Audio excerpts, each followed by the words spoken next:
కాశీ క్షేత్రాన్ని స్మరించడమే చాలా గొప్ప విశేషం. నేను ఎందుచేత ఈ మాట అంటున్నానంటే, కాశీ క్షేత్రాన్ని గురించినటువంటి విశేషములు అనేక పురాణాల్లో చెప్పబడ్డాయి. దాని గురించి స్కాందంలో కొంత ప్రస్తావన ఉంది. విశేషంగా బ్రహ్మవైవర్త పురాణంలో కాశీ గురించి చెప్పబడింది. కాశీకి అనేక పేర్లు. కాశీ అని మనం సాధారణంగా వ్యవహరిస్తూ ఉంటాం. రెండవది వారణాసి అని ఒక పేరు.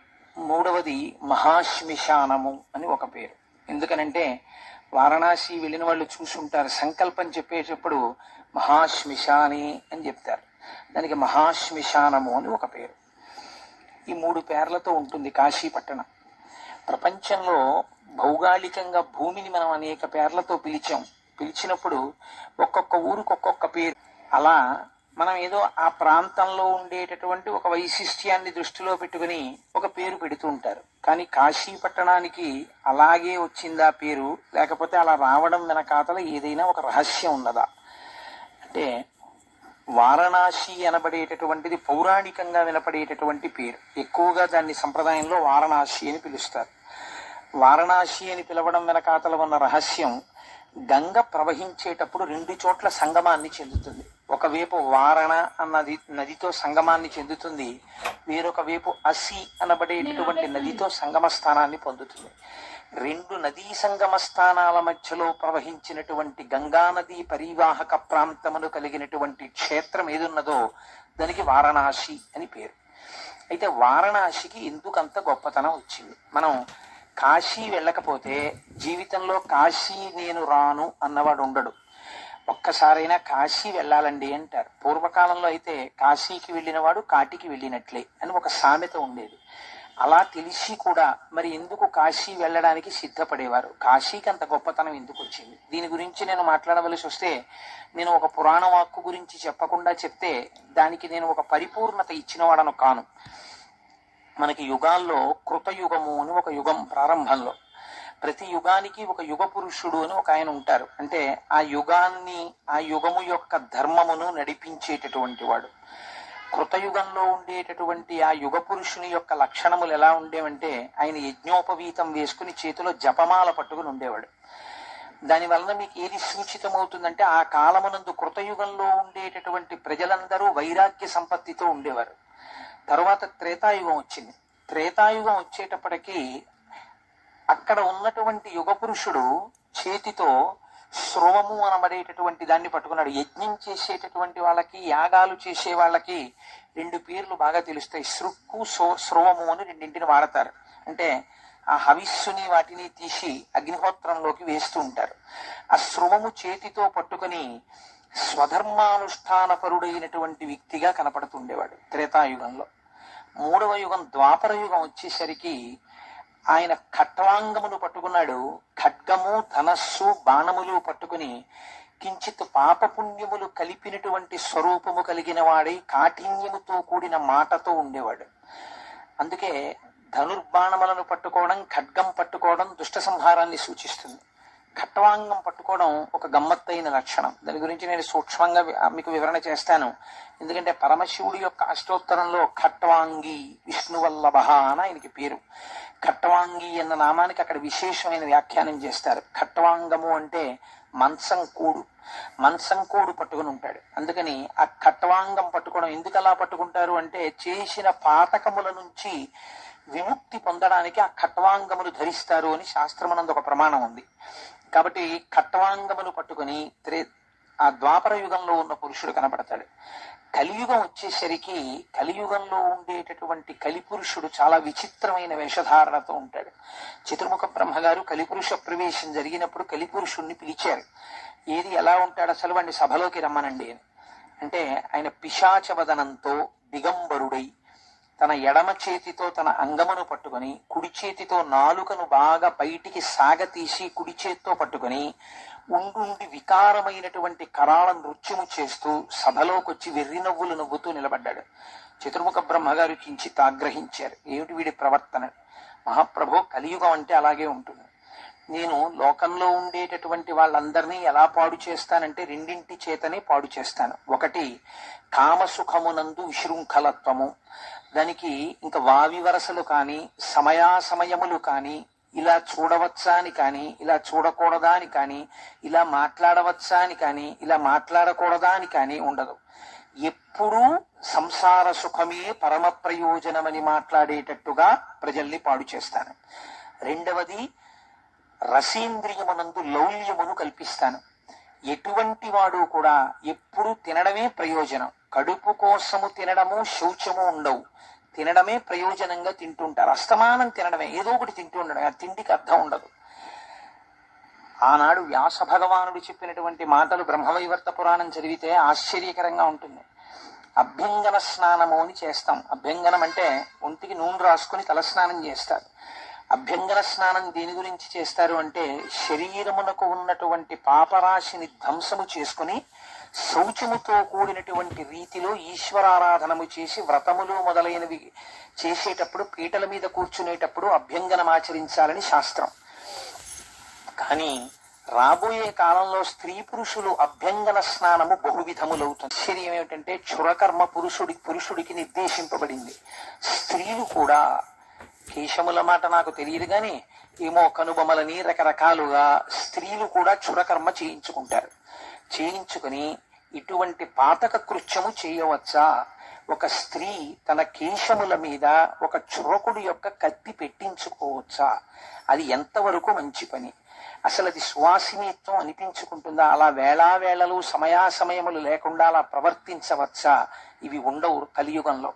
లేకుండా స్త్రీలు కూడా బహిరంగంగా తమ కేశములను సంస్కరింప చేసుకుని క్షురకర్మ చేసుకుని దేహ సౌందర్యమును ప్రకటించడమే పరమ ప్రయోజనం అన్నట్టుగా ప్రవర్తిస్తారు. ఇంకా నేను దాని గురించి ఎక్కువగా మాట్లాడితే కొంచెం కటువుగాను ఉంటుంది, చాలా మందికి సభలో బాధాకరంగా కూడా ఉండవచ్చు. అందుకని నేను ఎందుకు మాట్లాడాలి? కొద్దిగా మాట్లాడితే చాలు కదా, దాని గురించి మీరు తెలుసుకుని ఉంటారు. క్షేత్ర మహాత్యం చెప్పేటప్పుడు దాన్ని చెప్పకపోతే పరిపూర్ణత ఉండదు కాబట్టి దాన్ని స్పృశించడం. కాబట్టి ఇన్ని రకాలుగా సమాజము భ్రష్టమైపోతుంది. నేను పాడు చెయ్యడానికి మొట్టమొదట ఎవరిని పట్టుకుంటానో తెలుసా? ఎవడు భగవన్నామమును పట్టుకుంటాడో వాణ్ణి ముందు పాడు చేస్తాను. ఇందుచేత వాడు భగవన్నామం పట్టుకుని భగవంతుడి వైపుకి అడుగులేస్తాడేమో అని నాకు భయం. అందుకని అనేక రకములైన లౌల్యములను సృష్టించి వాణ్ణి కిందకి లాగేసే ప్రయత్నం చేస్తాను. ఊపిరాడనివ్వను. ఇంద్రియముల యొక్క లంపటంలో కొట్టుకునేటట్టు చేస్తాను కలియుగంలో అని ప్రతిజ్ఞ చేసి, చతుర్ముఖ బ్రహ్మగారు అన్నారు, నీ యుగం ప్రారంభమైంది, నీ లక్షణం అది, కాబట్టి నువ్వు ప్రారంభం చెయ్యవచ్చు అంటే కలియుగం ప్రారంభమైంది. ఇటువంటి కలియుగం ప్రారంభమైనటువంటి సమయంలో దేవతలందరూ శ్రీ మహావిష్ణువుని ప్రార్థన చేశారు. మహానుభావుడు శ్రీమన్నారాయణుడు వారికి దర్శనమిచ్చారు. బ్రహ్మవైవర్త పురాణంలో ఒక ఆశ్చర్యకరమైన విషయాన్ని అడుగుతారు. అయ్యా, యుగాంతం అయిపోయినప్పుడు ఈ భూమి అంతా నీటి చేత కప్పబడిపోయింది. నీటి చేత కప్పబడిపోయినప్పటికీ భూమండలం మొత్తం మీద ఒకే ఒక ప్రాంతం మాత్రం బల్లపరుపుగా గొడుగు తేలినట్టు తేలుతూ కనపడింది. ఎంత నీరు వచ్చినా అది మాత్రం నీటిలో తడిసిపోలేదు, మునిగిపోలేదు. అది బల్లపరుపుగా పైకి తేలుతూనే ఉంది. దాని యొక్క యథార్థ స్వరూప దర్శనము చేయగోరినటువంటి వారు నమస్కరించి నిలబడితే అది వారికి పరంజ్యోతిగా దర్శనమిచ్చింది. ఆ ప్రాంతమేమి, ఆ క్షేత్రమేమి, అది ఏ భూమండలం, ఎందుకు అలా తేలింది? అది మాత్రం లయం అయిపోయినప్పుడు బ్రహ్మాండం అంతా నీటిలో అది లయం అవదా? దాని గురించి మాకు చెప్పవలసింది అని అడిగారు. అప్పుడు శ్రీ మహావిష్ణువు దేవతలందరికీ చెప్పారు. దానికే వారణాసి అని పేరు. యుగాలు వెళ్ళిపోతాయి కానీ ఒక్క వారణాసి పట్టణం మాత్రం యుగాంతంలో కూడా నీటి యందు మునిగిపోకుండా అలా గొడుగు రూపంలో మండలాకారంగా బోర్లించిన గొడుగు ఎలా ఉంటుందో అలా నీటి మీద తేలి ఉంటుంది. ఆ క్షేత్రములకు ఉన్నటువంటి వైభవం అటువంటిది. కాశీ సాక్షాత్తుగా మోక్షపురి. అందుకే కాశీ అన్న పేరు రావడానికి ఒక కారణం చెప్తారు. కాశితులు ఉన్న ప్రదేశము కనుక దానికి కాశీ అని పేరు. అనగా మీరు కాశీ పట్టణంలోకి ప్రవేశించిన తరువాత నాకు ఈ కోరిక తీరాలి అని మీరు అడగకూడదు. ఏ విధమైనటువంటి కోరిక ఉన్నవాడు కూడా కాశీ క్షేత్ర ప్రవేశము చేయరాదు. శాస్త్రం అలాగే మాట్లాడి, నీవు కాశీ పట్టణ ప్రవేశము చేయరాదు. 2, కాశీ పట్టణ ప్రవేశం చేసిన తరువాత అత్యంత నియమనిష్టలతో ప్రవర్తించగలిగితే మాత్రమే కాశీపట్టణ వాసం చెయ్యాలి తప్ప నేను నియమనిష్టలు పాటించను, నేను ఎప్పుడు 7 గంటలకి నిద్రలేస్తాను, 8 గంటలకి నిద్రలేస్తాను, నువ్వు కాశీపట్టణ ప్రవేశం చేయకూడదు. నువ్వు శాస్త్ర ధర్మాన్ని పాటించగలిగితేనే కాశీపట్టణంలో ప్రవేశించి అక్కడ వాసం ఉండాలి. ఎందుచేత అంటే అది కేవలము జ్ఞానులు ఉండేటటువంటి ప్రదేశము. కాశీపట్టణంలో ప్రవేశించినటువంటి వాడు ఎంత అజ్ఞాని అయినప్పటికీ అతనికి ఉన్నటువంటి అజ్ఞానమే పాపరూపంలో ఉంటుంది. ఆ పాపరూపమైనటువంటి అజ్ఞానమును పోగొట్టి ఒక జ్యోతిగా భాషించి మీకున్నటువంటి పాపములను దహించగలిగినటువంటి గొప్ప క్షేత్రము ఈ భూమండలం మొత్తం మీద కాశీ. అంత వైభవోపేతమైన క్షేత్రం కనుక ఇక్కడ కేవలము జ్ఞానులు మాత్రమే దీనిలో ప్రవేశించి విశ్వనాథుణ్ణి సేవిస్తారు. అన్యులు దీని యందు ప్రవేశించడం కుదరదు. వెళ్ళడం అనేటటువంటిది అంత తేలిక కాదు. కాశీ వెడదాం అనుకుని పొలిమేరల దాకా వెళ్ళలేక తిరిగి వచ్చేసినటువంటి వాళ్ళు నాకెందరో తెలుసు. కాశీలోకి వెళ్ళడం అంత తేలిక కాదయా. కాశీ వెళ్ళాలంటే ఈశ్వరానుగ్రహం ఉండాలి. ఎవరికి ఈశ్వరుడి అనుగ్రహం ఉంటుందో వాళ్ళు మాత్రమే కాశీ పట్టణ ప్రవేశం చెయ్యగలరు. అందున కాశ్యాంతు మరణాన్ ముక్తి, కాశీలో మరణించినంత మాత్రం చేత ముక్తినిస్తానన్నారు పరమాత్మ. కాశీలో మరణిస్తే ముక్తి రావడం ఒకెత్తు. కాశీ పట్టణం గురించి చాలా గొప్ప విశేషం ఏమిటో తెలుసా అండి? ప్రపంచంలో మీకు 3 రకములైనటువంటి ఫలితములను ఇచ్చేటట్టుగా ఉంటాయి క్షేత్రములన్నీ. ఒకటి, మీరు ఇహ జన్మలో ఈ శరీరముతో ఇప్పుడు చేసినటువంటి పాపములను పోగొట్టగలిగినటువంటి శక్తి కలిగినవై క్షేత్రాలుంటాయి. ఉదాహరణకి వెంకటాచలమునందు స్వామి పుష్కరిణి. స్వామి పుష్కరిణిలో మీరు స్నానం చేశారనుకోండి, మీ పాపరాశి ధ్వంసమవుతుంది. కానీ స్నానం చేసేటప్పుడు కాకి స్నానం అని కాదు దాని ఉద్దేశ్యం. మీకు స్వామి పుష్కరిణి మీద అంత విశ్వాసముతో ఆ పుష్కరిణి స్నానం చేయాలి. స్వామి పుష్కరిణి స్నానం సద్గురు పాదసేవనం ఏకాదశి వ్రతంచాపి త్రయం అత్యంత దుర్లభం. స్వామి పుష్కరిణి స్నానం అంటే అంత తేలిగ్గా దొరికేదేం కాదు. కాబట్టి స్వామి పుష్కరిణి యందు స్నానము చేసినటువంటి వారి పాపరాశి ధ్వంసమవుతుంది. రెండవది, ఇంకొక గమ్మత్తు ఉంటుంది. ఒక్కొక్కరు ఈ శరీరముతో ఉండగా పుణ్యము చేసిన వాడు ఉండడు. ఊర్ధ్వలోకములను పొందడానికి కావలసినటువంటి పుణ్య సంచయమును ఇక్కడ చేసి ఇక్కడ ప్రవర్తించి ఇక్కడ నడువడి ఉన్నవాడు ఉండడు. కానీ అటువంటి వాడు పడిపోయినప్పుడు, అనగా వాడు శరీరము విడిచిపెట్టినప్పుడు వాడిని ఉద్ధరించవచ్చా, ఉద్ధరించగలరా ఎవరైనా అంటే? అందుకే 3 తరాల వరకు తద్దినం పెట్టడం అనేటటువంటి ఆనవాయితీ. 3 తరాల వరకు వాళ్ళని పితృదేవతాలోకంలో ఉంచుతారు అని. ఈ 3 తరాలలో ఎవరైనా తద్దినం సక్రమంగా పెట్టినా, తద్దినం సక్రమంగా పెట్టడం అంటే ఏంటి? ఏడుస్తూ ఏదో తప్పదు, వాడో తండ్రో తల్లో ఏదో చచ్చిపోయారు మనం పెట్టాలి కదా అని పెట్టిన తద్దినం కాదు. దాని పేరే శ్రాద్ధము. శ్రాద్ధము అనగా పరమశ్రద్ధతో నిర్వహించవలసినది. మార్కండేయ పురాణంలో దాని గురించి విస్తృతంగా మాట్లాడతారు. మీరు ఏది తింటారో అది పితృదేవతలకు పెట్టాలి. మీరు ఏది తిని వదిలిపెట్టారో, అనగా శేషము ఏది ఉందో ఇంట్లో, దాన్ని పితృదేవతలకి పెట్టకూడదు. ఆ రోజు తీసుకొచ్చి పితృదేవతలకు వాడాలి. కాబట్టి శ్రాద్ధం అనగా శ్రద్ధతో నిర్వహించున్నది. శ్రాద్ధమును సక్రమముగా నిర్వహించి గయాక్షేత్రానికి వెళ్ళి ఎవరైనా పిండ ప్రదానం చేస్తే అక్కడ శ్రీ మహావిష్ణువు యొక్క అనుగ్రహం చేత వాళ్ళు మోక్షమును పొందుతారు. కాబట్టి పుత్రుడు అని ఎప్పుడు అనిపించుకుంటాడు అని శాస్త్రం ఏందంటే, కేవలం తల్లిదండ్రులకు పుట్టినటువంటి ప్రతి కొడుకు కాడు. కొడుకులందరూ కొడుకులని మీరు అనుకుంటున్నారేమో. శాస్త్రం అంది కొడుకులందరూ కొడుకులనుకో కుస్మా. కొడుకులు 5 రకాలుగా ఉంటారు. కొడుకు పుట్టినప్పుడు మొట్టమొదటి పుట్టినటువంటి కొడుకు రుణపుత్రుడు. ఒక్కొక్కడు గత జన్మలలో మనం వాడి దగ్గర రుణం ఉండిపోతాం, లేదా వాడు మనకి రుణం ఉండిపోతాడు. ఏదో ఉండిపోయింది, వాడి మనకి తీర్చవలసింది, వీడి శరీరం వెళ్ళిపోయింది, వాడు రుణం తీర్చుకోవడానికి వస్తాడు. వచ్చి కొంతకాలం చాలా మంచిగా తండ్రిని సేవించి తండ్రి అడుగుజాడలలో నడుస్తూ ఉంటాడు. ఉండి అకస్మాత్తుగా శరీరాన్ని వదిలిపెట్టేస్తాడు. అందుకే రుణానుబంధ రూపేణ పశుపత్ని సుతాలయా, ఆ రుణపుత్రుడు అంటారు. రెండవ వాడు మిత్రపుత్రుడు. అది చాలా గమ్మత్తుగా ఉంటుంది. ఆయన ఎలా ఉంటాడంటే, స్నేహితుడు ఎలా ప్రవర్తిస్తాడో అలా ప్రవర్తిస్తాడు. అంటే సాధారణంగా ఎప్పుడో చిన్నప్పుడే వాడు ఎల్కేజీయో యూకేజీ నుంచి ట్రాన్స్ఫర్ హోల్ జాబ్ అండి అని ఏ అమ్మమ్మ గారి దగ్గర లేకపోతే నాయనమ్మ తాతగారుల దగ్గర వాడు చదువుకుంటాడు. వాడికి తండ్రి గారిని చూస్తే ఒక స్నేహితుడి భావన, ఓ గౌరవంతో నాన్నగారు బాగున్నారా అండి అంటాడు. అంతకు మించి పెద్ద ఆప్యాయత ఏమి ఉండదు. కాబట్టి మిత్రపుత్రుడు. మూడవ వాడు ఉంటాడు, వాడు సేవక పుత్రుడు. వాడిది చాలా గమ్మత్తుగా ఉంటుంది. వాడికి అక్షరం ముక్క రాదు, తండ్రిని ఉద్ధరించలేడు, ఓ రూపాయి సంపాదించలేడు, వాడు ఎందుకు పనికిరాడు. కానీ వాడికి ఉన్న గొప్పతనం ఏమిటో తెలుసా అండి? మీరు వెళ్ళే గేటు దగ్గర నించున్నారనుకోండి, వాడు కుర్చీ పట్టుకొట్టేస్తాడు. నాన్నగారండి కూర్చోండి నాన్నగారండి అంటాడు. పడుకున్నారనుకోండి, నాన్నగారండి మీ కాళ్ళు పడతానండి అంటాడు. తండ్రి స్నానం చేసి వచ్చేసాడు అనుకోండి, నాన్నగారు మీ పంచి నేను ఆరేసేసానండి అంటాడు. తండ్రి సంధ్యావందనం చేసుకుందామని కూర్చున్నాడు అనుకోండి, తండ్రికి చెంబుతో నీళ్లు తీసుకొచ్చి బిందెతో అక్కడ పెట్టేస్తాడు.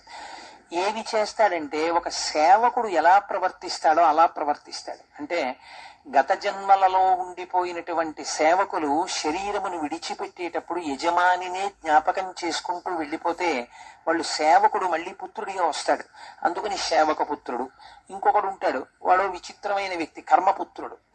వాడు ఎందుకు పనికి వస్తాడంటే చిన్నప్పటి నుంచి ఎక్కడో హాస్టల్లో ఉంటాడు, అలాగే పెరుగుతాడు. ఆ తర్వాత ఇంజనీరింగ్, ఆ తర్వాత పీజీ, ఆ తర్వాత ఉద్యోగం వచ్చేస్తుంది. వాడు ఎక్కడో చదువుకుంటుంటాడు, వాడు ఎక్కడో ఉద్యోగం చేసుకుంటాడు, వాడి అకౌంట్ వాడే వేసుకుంటాడు. వాడు ఒక రోజున వచ్చి దండం పెడతాడు, నాన్నగారండి మీ కోడల్ని తీసుకొచ్చాను ఆయుష్మాన్ భవ అంటాడు తండ్రి. వాడు వెళ్ళిపోతాడు.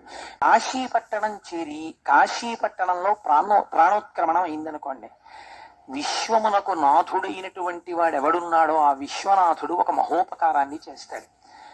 అయితే ఇది మనుష్యులకే చెందుతుందా అని మీరు అనుకోకండి. పిపీలికాది పర్యంతములో కాశీక్షేత్రములో ఎవరు ప్రాణమును విడిచిపెట్టినా, ప్రాణం ఉన్నప్పుడు లోపల నుంచి వచ్చినటువంటి ఊపిరి కదండి శబ్దంగా మారుతుంది, వాక్కుగా మారుతుంది. ఊపిరి లేకపోతే వాక్కుగా ఎలా మారుతుంది? మారదు. ఇప్పుడు నాలో ఉన్నటువంటి ఊపిరి పైకొచ్చి వాక్కుగా మారుతుంది. అందుకని వాయువే వాక్కుగా మారాలి. ఇలా ఆఖరి ఊపిరిని తారకం కింద మారుస్తాడు. తారకం అనగానేమి? తారకము అంటే ఏది మిమ్మల్ని సంసార సముద్రము నుంచి జనన మరణ ప్రవాహము నుంచి ఉద్ధరించగలదో దానికి తారకమని పేరు. అటువంటి తారకాన్ని ఎవరు ఉపదేశిస్తారు అంటే ఉదారుడై. ఇంతటి ప్రయోజనాన్ని బహుశः ఏ రూపము చేయదు. అది చీమ, బొద్దింక, ఈగ, పామ, తేల, మనిష, పండితుడా, పామరుడా చూడకుండా ఆఖరి ఊపిరి విడిపోతున్నప్పుడు ఆ జీవి యొక్క కుడి చెవి దగ్గరికి వచ్చి తారకాన్ని చెప్పి వారి చేత చెప్పించి ప్రాణోత్క్రమణం అయిపోతూ ఉండగా తారకాన్ని పలికాడు కాబట్టి వీణ్ణి యమదూతలు తీసుకెళ్లడానికి వీలు లేదని నిర్ధారించి వాణ్ణి కైలాసానికో విష్ణు సాయుధ్యానికో పంపించగలిగినటువంటి శక్తి కలిగిన వాడై అక్కడ విశ్వనాథుడై పరమశివుడు ఉంటాడు. ఇది పురాణ వాక్ అయితే అలా నిజంగా జరుగుతుందా? పాపం చేసిన వాడైనా కాశీ వెళ్ళి చచ్చిపోతానంటే, కాశీ వెళ్ళి చచ్చిపోతే అంతలా మోక్షం వచ్చేస్తుందా? అదంత తేలిక అని అనుమానం వచ్చింది. వస్తే రామకృష్ణ పరమహంస అంతర్ముఖులై ధ్యానం చేసి వారణాసి పట్టణ దర్శనం చేశారు. దర్శనం చేసి రామకృష్ణ పరమహంసకు అవసరం ఏమందండి? అబద్ధాలు ఆడుకోవలసిన అవసరం. మహాపురుషుడైన రామకృష్ణ పరమహంస నిర్ధారించారు, నేను ధ్యానమునందు వారణాసి పట్టణమును చూస్తుండగా అనేక ముఖాలతో ఒంటి నుంచి విభూతి జల జల జల జల రాలుతుండగా స్ఫటికమణి ఎలా మెరిసిపోతుందో అటువంటి తెల్లటి మణిరూపంతో ప్రకాశించిపోతున్నటువంటి తేజోమూర్తి అయినటువంటి ఒక వ్యక్తి.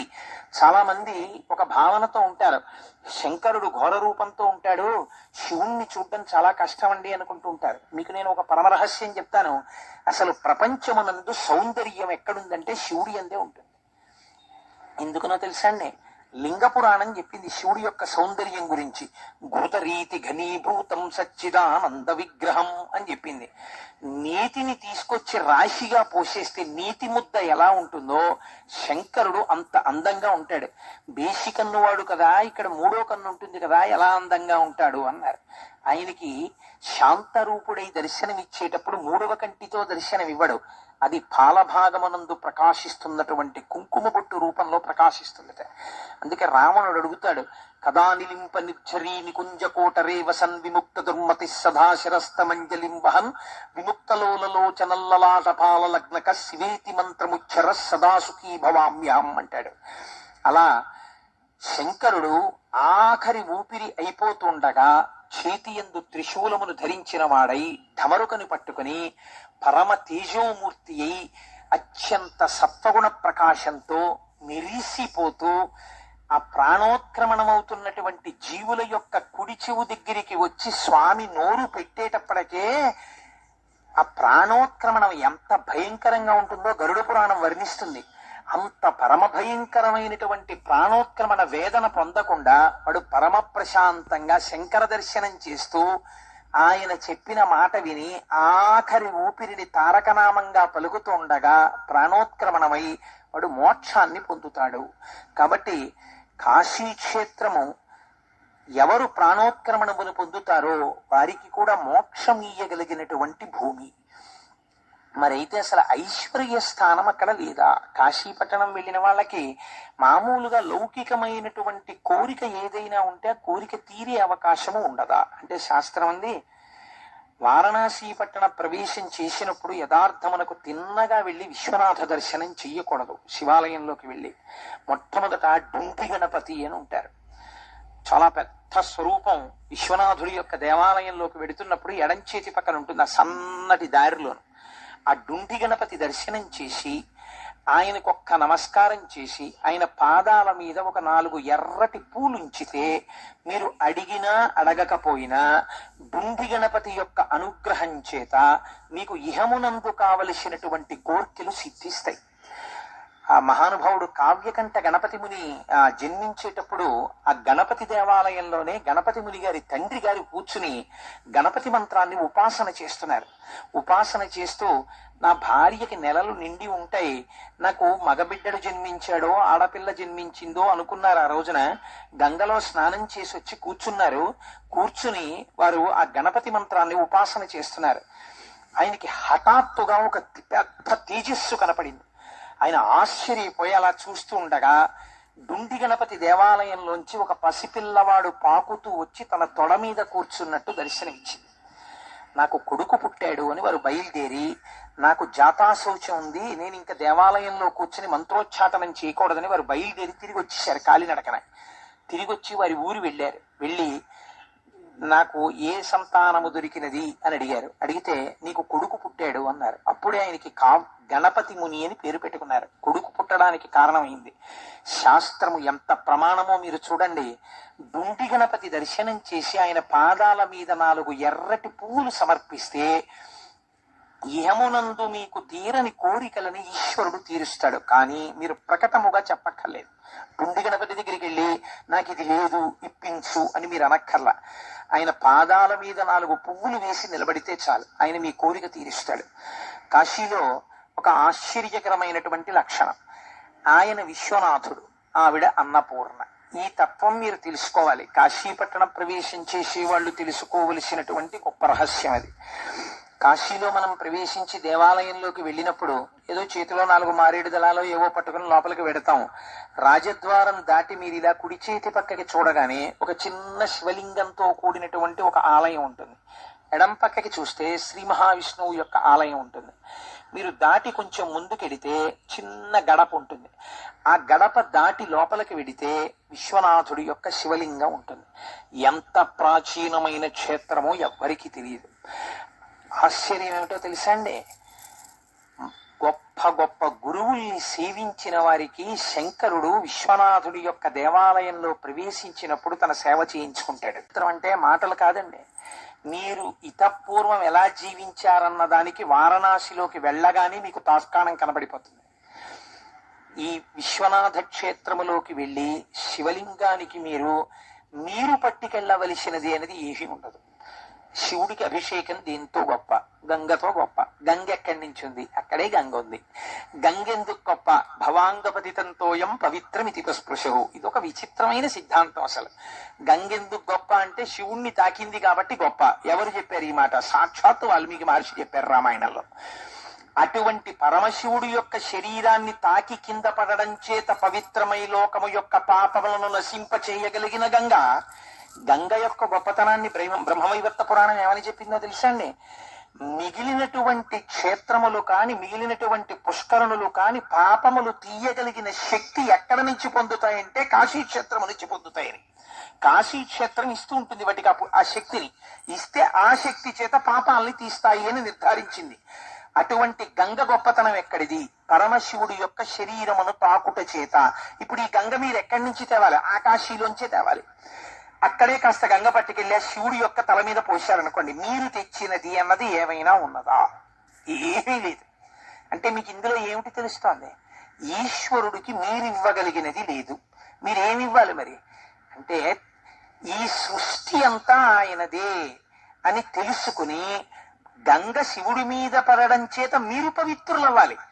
ఆయన కాదు పవిత్రం అవడం. శివుడిని తాకి గంగ పవిత్రమైంది. గంగ పోసి శివుడు పవిత్రం అవడం ఏమిటి? గంగ శివుడి మీద పోసి మీరు తెలుసుకోవాలి, ఈ సమస్త బ్రహ్మాండములు సమస్త ఐశ్వర్యములు వాడివి. వాడివైన ఐశ్వర్యాన్ని నాకు వాడిచ్చాడు, నన్ను ధన్యుణ్ణి చేశాడు అని మీరు తెలుసుకుని జ్ఞానమునందు నిలబడడం కాశీక్షేత్రంలో విశ్వనాథలింగము ముందు నిలబడము యొక్క రుజువు. అలా నిలబడగలగాలి. నిలబడి మీరు ఇన్ని నీళ్లు పోశారనుకోండి చాలు, తృప్తి. ఇంకేం చెయ్యాలి? అభిషేకం, ఇంకేం లేదు. ఇన్ని నీళ్లు పోసేస్తే చాలు. ఈశ్వరుడు జ్ఞానం ఇచ్చేటప్పుడు చూసేది ఏదో తెలుసా అండి? మీరు పొందేటటువంటి పరితాపం ఒక్కటే. ఈశ్వర, నాకేముందని నేను జ్ఞానం పొందగలను? నాకేమీ లేదు. కాబట్టి నువ్వే నాకు జ్ఞానమునిచ్చి నన్ను కటాక్షించు అని మీరు శరణాగతి చేసి వెళ్ళి నిలబడితే ఆ కారణం చేత ఈశ్వరుడు మీకు జ్ఞానం ఇస్తాడు. ఆయన విశ్వనాథుడు కనుక ఇవ్వగలడు. అందుకే శౌచాశౌచ నియమం లేదు. ఎవరైనా విశ్వనాథుడి దగ్గరికి వెళ్ళి, ఆయన విశ్వనాథుడు, మీరు బిడ్డలు వెళ్ళి ఆయన మీద అభిషేకం చేసేస్తారు. చేసేసి ఆలయానికి ఎడం పక్క కొంచెం లోపలికి వెడితే ఒక మూల అన్నపూర్ణమ్మ తల్లి ఉంటుంది. చిత్రం ఏమిటో తెలుసా అండి? ఆవిడ ఇలా చేత్తో గరిట పట్టుకుని సిద్ధంగా ఉంటుంది. ఉభౌ దర్వీ కుంభౌ మణిగణక సంభావిత గుణౌ తథానా పాణిభ్యామృతరస మృష్ణాన్న కలితౌ అని లలితా సహస్రనామ స్తోత్రంలో అన్నదా అనొక నామం. అన్నమిచ్చేటువంటి తల్లి ఆవిడే. కాబట్టి అందుకే ఆ అమ్మవారికి శర్వాణి అని ఒక పేరు, చాలా గొప్ప పేరు శర్వాణి అన్న పేరు. ఎందుకంటే శర్వుని భార్య శర్వాణి. భూమి నుంచి సమస్త ఐశ్వర్యమును ఇవ్వగలిగినటువంటి తత్వానికి శర్వాణి అంటారు. అది ఈశ్వరుడు యొక్క శక్తి. ఆ శక్తినే శ్రీ మహావిష్ణువు యొక్క శక్తిగా చెప్తే శ్రీదేవి భూదేవిగా చెప్తారు. అందుకే శర్వ అన్న నామం విష్ణువుకి ఉంటుంది, శివుడికి ఉంటుంది. అది గమ్మత్తు. కాబట్టి శర్వాణి అంటే శర్వుడి యొక్క భార్య. ఇప్పుడు ఆవిడ అన్నపూర్ణగా నిలబడినది. విశ్వనాథుడైన వాడు అన్నం పెట్టలేడా? జ్ఞానమే ఇవ్వగలిగిన వాడు మీకు అన్నం పెట్టలేడా? అది ఆయనే పెట్టచ్చు కదా అన్నం. అమ్మవారికి ఇవ్వడం ఎందుకు? అన్నం పెట్టేటటువంటి శక్తిని. అంటే శంకరుడు అన్నపూర్ణాదేవిగా అమ్మవారిని నిలబెట్టడం వెనక అతను ఒక రహస్యం ఉంది. తండ్రి బిడ్డడి యొక్క ఆకలిని తెలుసుకోవచ్చు, తెలుసుకోకపోవచ్చు. ఎందుకనంటే ఇది సృష్టిలో మీకు అందరికీ తెలుసున్న రహస్యమే. అమ్మకి తెలుసు. ఆవిడ నిశ్శబ్దంగా లోపలికెళ్ళి నువ్వు తినేసి అని గబగబా కంచంలో పెట్టి పిల్లాడికి పెట్టేస్తుంది. అదే తండ్రిని నమ్ముకున్నాడు అనుకోండి, వాడికి రాత్రి 10 అయినా అన్నం ఉండదు. ఎందుకని నేను ఒక యథార్థాన్ని మీకు ఆవిష్కరిస్తున్నాను. అమ్మకే ఉంది. అలా పోషించగలిగిన శక్తి అమ్మదే. పురుష స్వరూపంతో అటువంటి పోషణ జరగదు. పైగా శాస్త్రమనందు ఒక మర్యాద ఉంది. ఏమిటా మర్యాద అంటే, ప్రకృతిగా ఆవిడ పోషింపచేస్తుంది, ప్రకృతిగా ఆవిడ నిలబెడుతుంది. ప్రకృతిగా మీకు ఈ భూమి, వాయువు ఇవన్నీ అమ్మవారి తత్వంగా చెప్తాం. అందుచేత ఆవిడ మీకు అన్నమును పెట్టగలిగిన శక్తి. ఈ అన్నం పెట్టడం అంటే మీ చేతిలో పెట్టడం కాదు. అన్నం పెట్టడం, అన్నాన్ని పొందడం, అన్నాన్ని తినడం, తిన్న అన్నాన్ని జీర్ణం చేసుకోవడం, ఇవి చాలా అవసరమైనటువంటి విషయాలు. అభిషేకం చేస్తే ఏమడుగుతారో తెలుసా అండి? ద్రాపేయం ధస్పతే దరిద్రం నీలలోహిత. స్వామి, నీకు చేసినటువంటి ఈ అభిషేకం చేత ఉండడం కాదు, ఉన్న పదార్థాన్ని తిని జీర్ణం చేసుకోగలిగినటువంటి శక్తి కూడా మా యందు ఉండాలి. లేకపోతే ఇంటిలో ఉన్నదానికి లోపలికి వెళ్లేదానికి మధ్యలో ఒక అంతరం ఏర్పడిపోతుంది. అది లోపలికి వెళ్ళదు, అదొక దరిద్రమే. కనుక అలా ఉండాలి అంటే అన్నపూర్ణాతత్వం అయి అమ్మ పెడుతుంది. అమ్మ పెట్టింది అనుకోండి, మనకి ఒక చిన్న ఆభిజాత్యం వస్తుంది. నా అంతటి వాణ్ణి నేను, ఇంత గొప్పవాణ్ణి, ఇంతటి రాజాధిరాజుని, ఇంత పాండిత్యం ఉన్నవాణ్ణి, ఇంత ఐశ్వర్యం ఉన్నవాణ్ణి, బొత్తిగా ఒక ఆడదాని ముందుకెళ్ళి అమ్మా భవతి భిక్షాందేహి, అమ్మ అన్నం పెట్టమ్మా అని చేయి చాపడమా అని చిన్న కినుక వస్తుందేమో ఎవరికైనానని ఒరే అమ్మ దగ్గరికి వెళ్ళి అన్నం అడగడానికి అమ్మ అన్నం పెట్టమ్మా అని అడగడం జీవితంలో వరం రా, అలా అడగడానికి నువ్వు సంకోచించవలసిన పని లేదని మనకి మార్గదర్శకత్వం చెయ్యడానికి విశ్వనాథుడు భిక్షాపాత్ర పట్టుకుని ఆది భిక్షువై తాని ముందు నించున్నాడు. ఆయనే నించుంటే నించోడానికి నీకేం బాధ, నువ్వు నించోవచ్చు వెనకాలని. అందుకని ఆయన ఆది భిక్షువై నిలబడ్డాడు. అందుకే ఆ అద్భుతమైనటువంటి అన్నపూర్ణాష్టకం చేస్తారు. నిత్యానందకరీ వరాభయకరీ సౌందర్య రత్నాకరీ అని. అందులో కాశీపురాధీశ్వరి భిక్షాందేహి కృపావలంబనకరీ మాతా అన్నపూర్ణేశ్వరి అని. ఆ భిక్ష ఎటువంటి భిక్షో తెలుసా అండి? భిక్ష అంటే మీరు కేవలం అన్నం భిక్ష కింద వేయడం అనుకుంటారేమో, పొరపాటది. పోతన గారు భాగవతంలో ఒక శ్లోకం చెప్తారు. భిక్షాపాత్రికనిచ్చెను యక్షేషుడు వామననకు అక్షయమనుచు సాక్షాత్కరించి పెట్టెను భిక్షుడకు భవాని పూర్ణ భిక్ష నరేంద్ర అన్నారు. మర్యాద తెలిసిన వాళ్ళు అలాగే మాట్లాడతారు. ఎంత అందంగా మాట్లాడారో తెలుసండి. ఆవిడ పూర్ణ భిక్ష పెట్టగలదు. పూర్ణ భిక్ష అంటే ఏమిటో తెలుసండి? ఇహమునందు ఈ శరీరానికి తినేయడమే ప్రయోజనంగా తినేయడానికి కాదు తినడం, దేని కొరకు తినడం పూర్తి చేశారు శంకర భగవత్పాదులు. ఏం కావాలో తెలుసా అమ్మా నాకు? జ్ఞాన వైరాగ్య సిద్ధ్యర్థం భిక్షాం దేహి చ పార్వతి మోక్షద్వార కవాట పాటనకరీ కాశీపురాధీశ్వరి భిక్షాం దేహి కృపావలంబనకరీ మాతా అన్నపూర్ణేశ్వరి. నిజంగా అష్టకం మనసుని కుదిపేస్తుంది. అలా ఉంటుంది. ఆవిడ మోక్షద్వార కవాటమును తీస్తుంది. ఎలా తీస్తుందో తెలుసండి? ఇదే అన్నపూర్ణమ్మ యొక్క తత్వాన్ని అర్థం చేసుకుని మీరు ఒక్క 2 నిమిషాలు అక్కడ కూర్చుని ధ్యానం చెయ్యాలి. తల్లి దగ్గర ఒక గొప్ప గుణం ఉంటుంది. ఆవిడ ఏం చేస్తుందంటే అలిపు ఆ చేతిలో ఒక పెద్ద మధుపాత్ర పట్టుకుంటుంది. అంటే తేనెతో ఉంటుంది ఆ పాత్ర. దాని మీద సీతాకోక చిలుకలు ఎగురుతుంటాయి. ఒక చేత్తో గరిటె పట్టుకుంటుంది. ఇది 2 రకాలుగా వర్తిస్తుంది. లేదా మీరు పాయసాన్నం అని పిలవచ్చు, దోషమేం లేదు. ఇందులో రహస్యం ఏమిటో తెలుసా అండి? ఈ చేత్తో పట్టుకున్నటువంటి మణిమయమైన బంగారు పాత్ర, ఈ చేతితో పట్టుకున్న తెడ్డు. ఇందులో కొంతమంది ఏమడుగుతారంటే అన్నపూర్ణమ్మ దగ్గరికి వెళ్ళి అమ్మ నాకు ఎప్పుడు అన్నానికి లోటు రాకూడదమ్మా, అమ్మ నాకు ఎప్పుడు అమ్మ దగ్గరికి వెళ్ళి అమ్మ నాకు అన్నానికి లోటు రాకుండా అన్నం పెట్టమ్మా అని అడిగినటువంటి వాడు అడగడం చేత కాని వాడంటాను నేను. అమ్మని అడగడం ఏమిటండి? అమ్మ నా కడుపు నిండా అన్నం పెట్టని.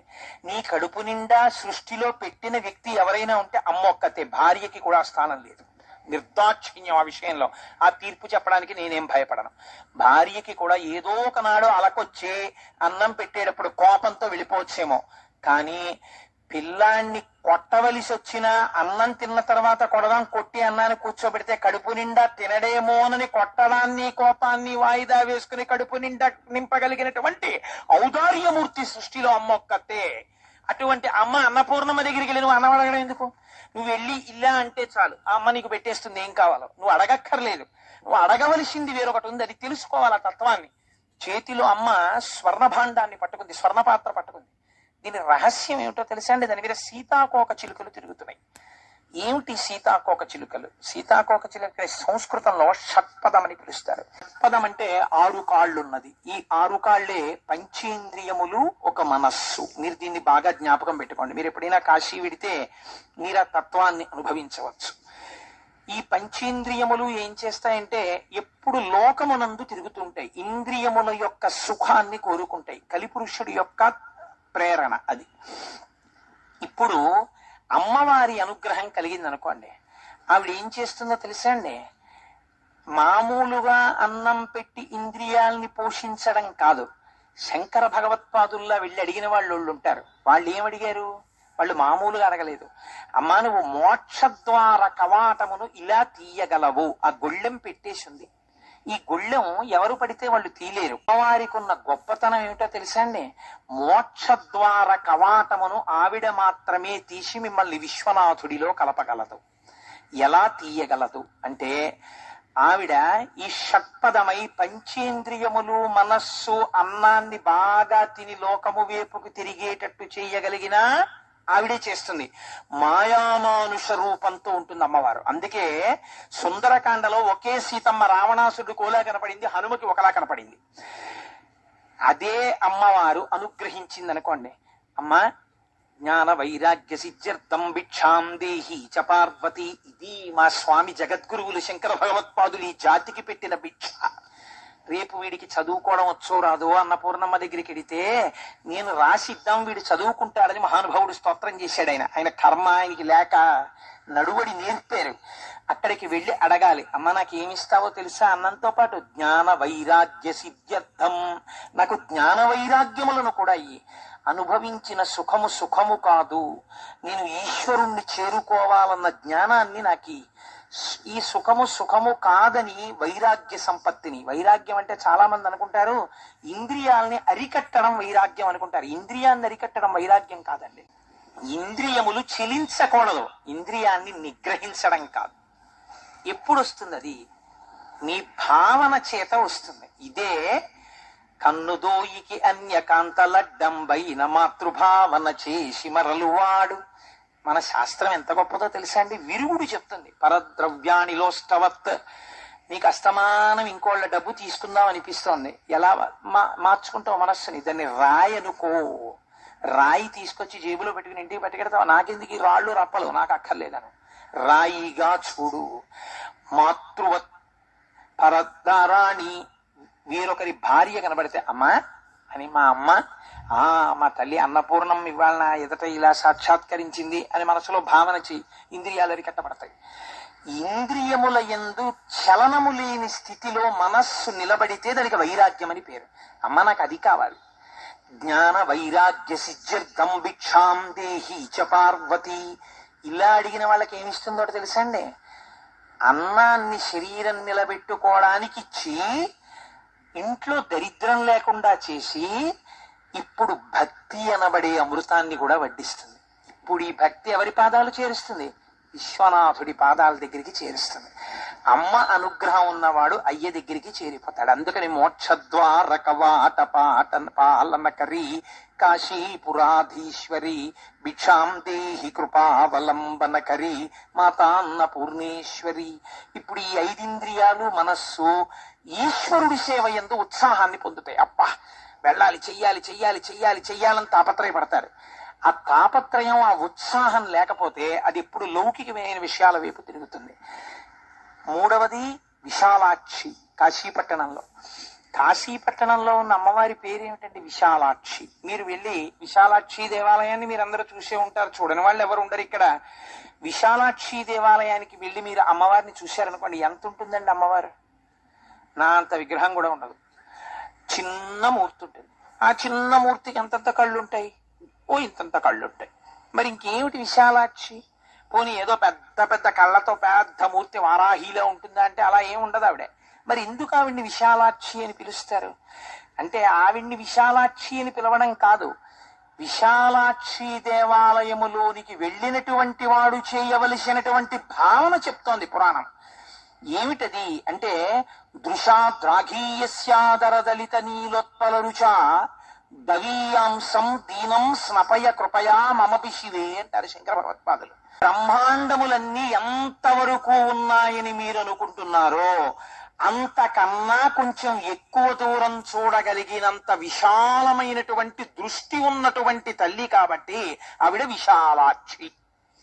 ఇప్పుడు మీరు కాశీ వెళ్ళి అమ్మవారికి నమస్కారం చేసి, అమ్మా నేను ఎక్కడున్నా ఈ కళ్ళమ్మా నన్ను చూసి రక్షిస్తున్నాయి, ఒకనాడు ప్రమాదంలో పడవలసిన వాణ్ణి గభాలన ఈ కళ్ళే చూసి నా యందు ప్రచోదనం చేసి అటెళ్ళకో అనిపించి ఇటెళ్ళేటట్టు చేసి 2 నిమిషాలు ఇలా వెళ్ళేటప్పటికి పెద్ద చప్పుడై ఏమిటని ఆగితే అక్కడ పెద్ద యాక్సిడెంట్. ఎలా తప్పింది నాకు యాక్సిడెంట్?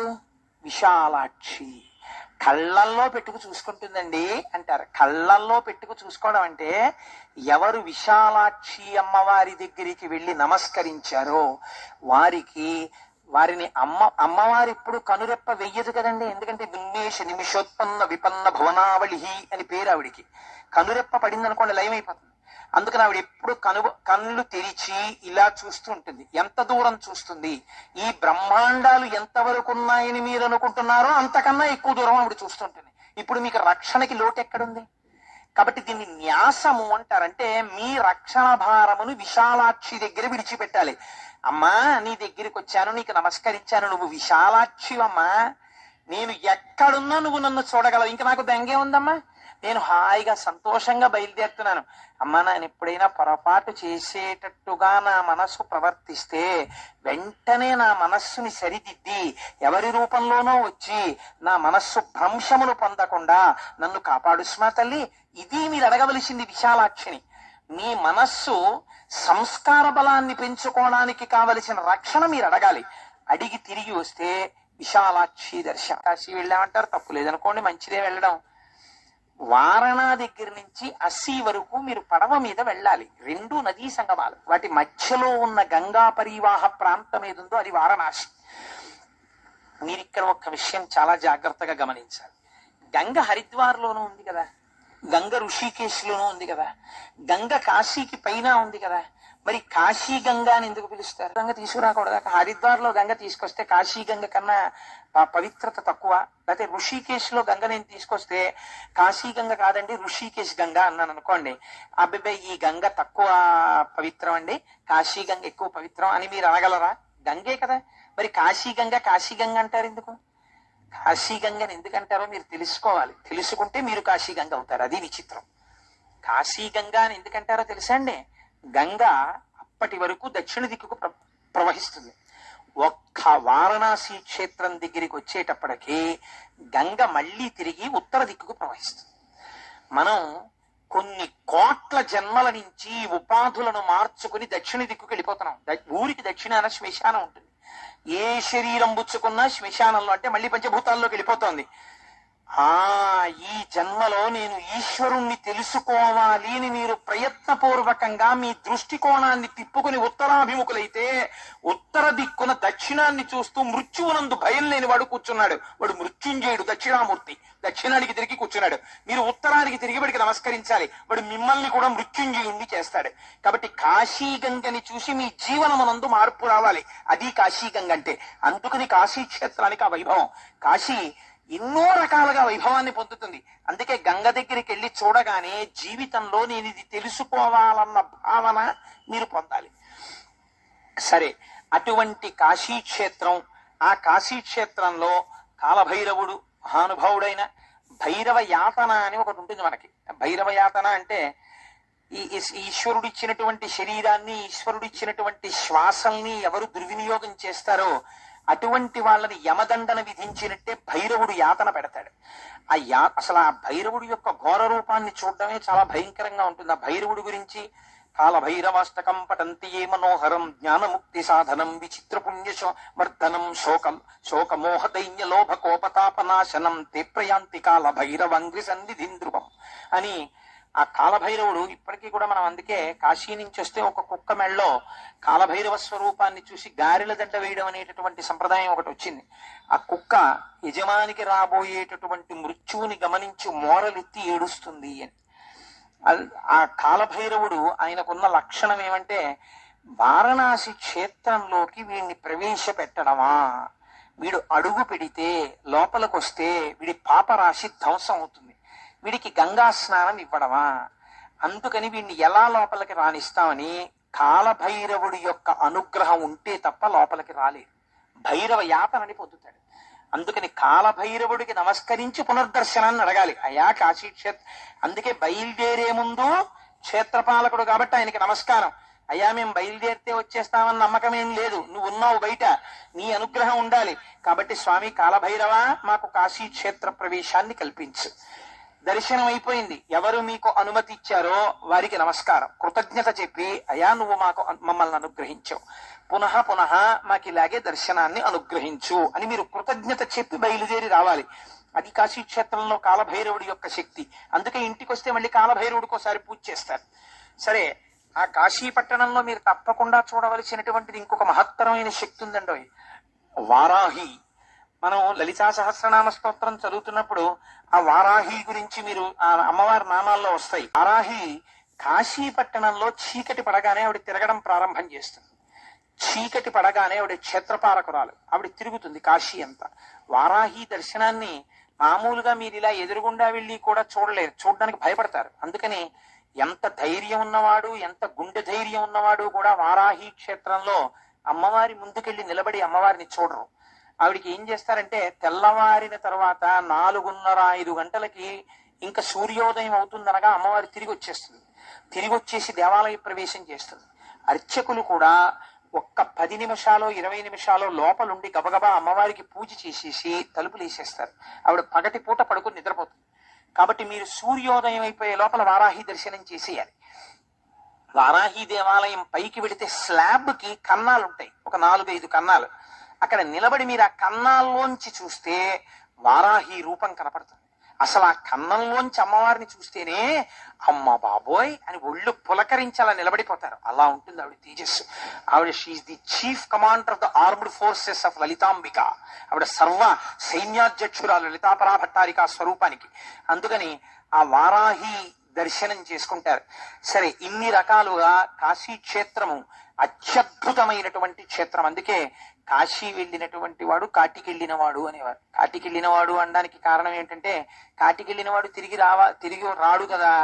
కాశీ వెళ్ళిన వాడు కూడా మోక్షాన్ని పొందుతాడు. పూర్వకాలంలో ప్రయత్నపూర్వకంగా కాశీ క్షేత్ర దర్శనమే లక్ష్యంగా పెట్టుకుని వెళ్ళిపోయేవారు. వెళ్ళిపోయి ఆ కాశీలో ఉండిపోయేవారు. ఇంకా కొంతకాలం అయిపోయిన తర్వాత సంసారంలో ఏదో 2 తరాలు 3 తరాలు